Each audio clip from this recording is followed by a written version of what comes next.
तर दुसरीकडे सांगलीच्या पलूस तालुक्यामधल्या आंधळी इथल्या शेतकऱ्यांनी पाण्यासाठी थेट आत्मदहनाचा इशारा दिलाय।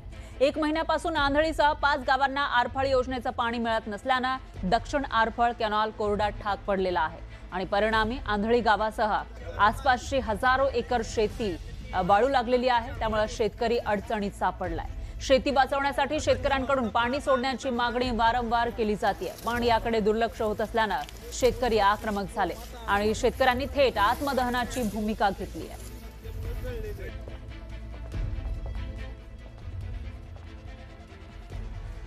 महिन्यात शेवटच्या पाण्याला दरवर्षी प्रॉब्लेम केला जातो। नवीन दुसऱ्या योजनेला भरपूर पाणी आहे, आरफळ उत्तर कॅनॉलला भरपूर पाणी आहे। त्याच्यामध्ये दरवर्षी 8-10 गावं राजकीय नेते वाढवतात। आमच्या नेत्यांना कार्यकर्त्यांना आमची सगळ्या पक्षाच्या भेटलो, आम्हाला काही तिथं दाद मिळाली नाही, व्यवस्थित बोलणं नाहीत, काय नाही। प्रयत्न करतो, सोडतो, प्रयत्न करतो, ही उत्तरं दिली जातात। ह्या कॅनॉलला दरवर्षी प्रॉब्लेम असल्यामुळं राज्य सरकारने किंवा संबंधित खात्याच्या मंत्र्यांनी या कॅनॉलला काय जे असेल ते नियोजन एकदाच करावं।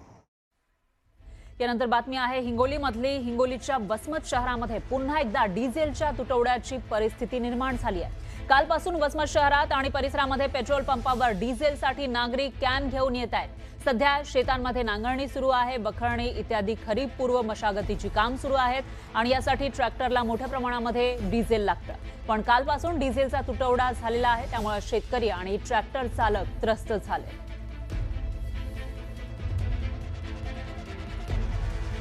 डिझेल कालपासून डिझेल भेटून झाले।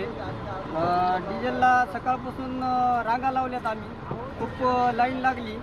डिझेल शेतातले कामं चालू आहेत, नांगरटी, मोगरटी, रोटॅटर, अडचणी यायला डिझेलसाठी। शेतकऱ्याचे आता कामाचे दिवस चालू आहेत, नांगरटी, शेतातले कामं, मोगरटी, रोटावेटर।